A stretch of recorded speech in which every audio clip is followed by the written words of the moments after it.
in his bed with his what's it called, his cover drawn up to his neck, just looking ignorant, like I'm not gonna move, no one's not making me move. I'm a little bit more ignorant then. So luckily I was able to, you know, coax him round, you know, come out. And the funny thing about that is, because at the cooking session, when we got in there, he was there laughing, eating out all the food. And I remember thinking, you're a hypocrite, you didn't want to come just to understand 20 minutes. But, you know, this is the sort of contrast that we was dealing with. You know, they are still young, but sometimes it's just like, they just needed like a little extra, just needed an extra push, a little extra helping hand. Like some young people, they get on with it, but there's some of them, they just need an extra helping hand.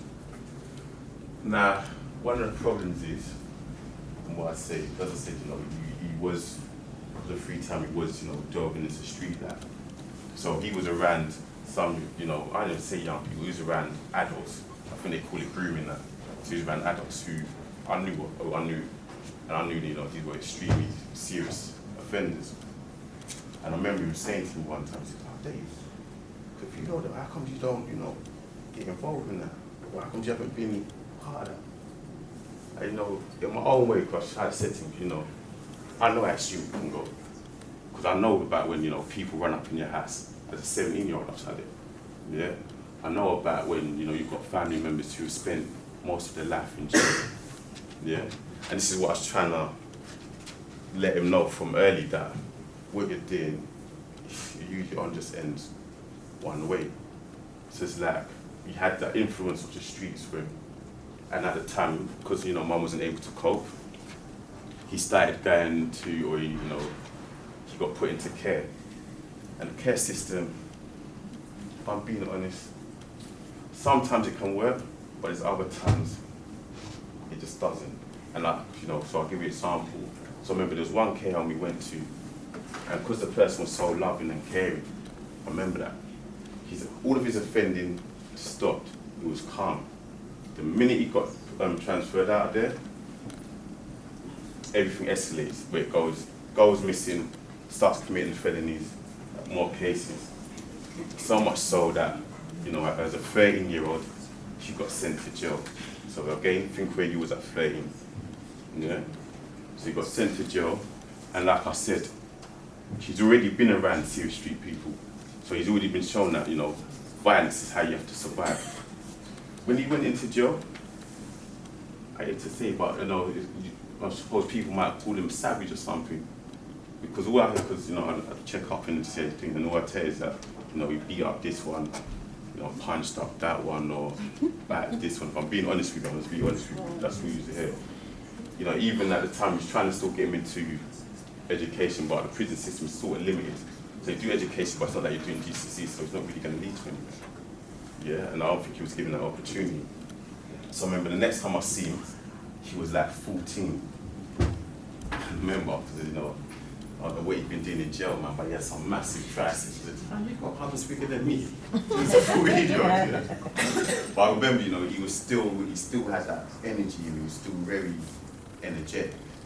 So he got moved from where he was in, you know, got put down south in upper care homes, up and down the country, where again these things just escalated again. You know, he's dealing with, he's meeting more hardcore young people.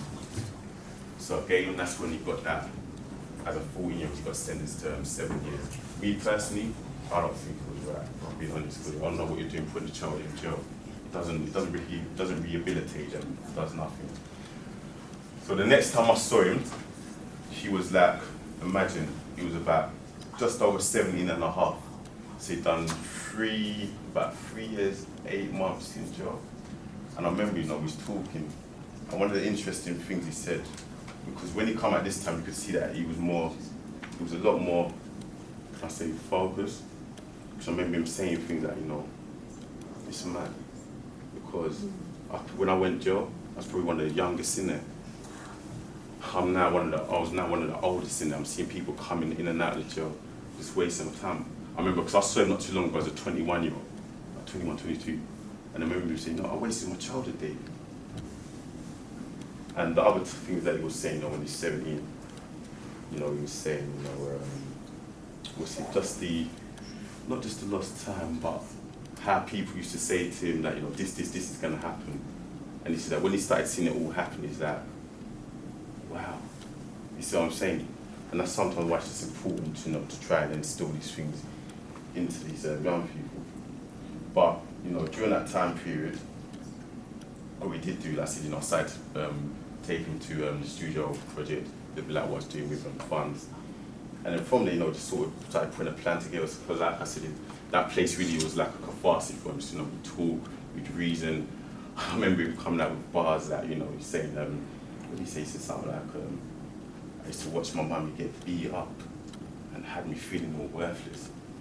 And it's like, that's something that you wouldn't know unless you're with these people all the time. You'd never know that's how you feel inside. But that's the release that you got, you know, when through the music. But the good thing that was happening was that he started going to college, because he was a lot more focused. I mean, when he's, you know, going to college, you know, the other outlets, you got this Jack Petchley award. I don't know if you've heard of Jack Petchley. Yeah. And for someone who's just named have come out of jail, to get a Jack Petchley award was an amazing achievement. Yeah. I remember, you know, he invited me to the what's it called, the award ceremony. You know, they get money, they get food for it. And, you know, it's nice because, you know, Mum was there, the 2 siblings was there. And I remember Mum was saying, this is who I always knew you could be. This is who I always wanted you to be. And I remember asking him, I said to him, how do you feel right now? And he sort of just laughed and he said, you know what? It feels good. Do you understand? So that just from there, I think I just wanted to show just how it can start off as a terrible, terrible path. Because I think about it, you went through a lot in a short time. But we managed to turn around through help. And it's a little bit similar to funds, the reason that, you know, we're here. Or a little bit why we're here, because of that me as well. Joking. Funds was another young person that said, I think I met him, I don't know, he was like 18, about 18 or so. You know, similar, he'd come out of jail when I met him, and for something very serious. I'll let him show that in the documentary. Yeah. But again, during that time period, because like all the, you know, like some of these other young people come across, they were very intelligent. He was extremely intelligent. That's one of the first things I saw. Got him as like, oh man, this is where it's focused. I need to be on my A game. Do you understand? So, because he was really interested in music, you know, we started putting plans together. Because it started off, you know, him coming making music, and obviously we'd reason more, until we said, you know what, let's go and put a plan of action to, you know, creating a mixtape. If you don't know what mixtapes is, maybe sure.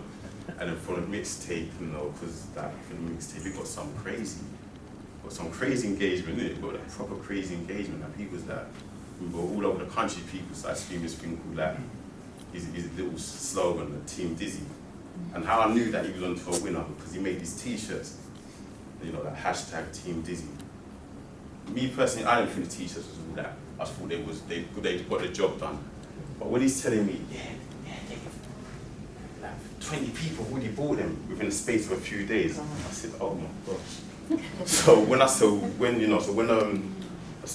we, you know, had to come to, we weren't work with you anymore, we'd always keep engaging with you, you know. So the first time he said, yeah, Dave, I've got my website. I said, what, Dave? He said, yeah, Dave, I've got a shop in Houston with 10 employees. I said, wow. You understand? The next time I see him, he's from wherever, he said, yeah, Dave, I've got a factory in Malta. I had to look at myself differently. I said, am I doing enough of that? Do you understand? But, you know, I just say it again, man, that, because again, he's from that same place. So just to see, you know, where he's got to, and as you're going to see, it's an amazing journey. You understand? I mean, I'm personally proud of you. You understand? Yeah. So anyway, we're going to show you the documentary, and what we'll do at the end of our talk, I know he's going to show the documentary. Then he'll do a quick presentation of talk. And if anyone's got any questions for us, then please feel free to ask. Yeah. I hope you enjoy my time.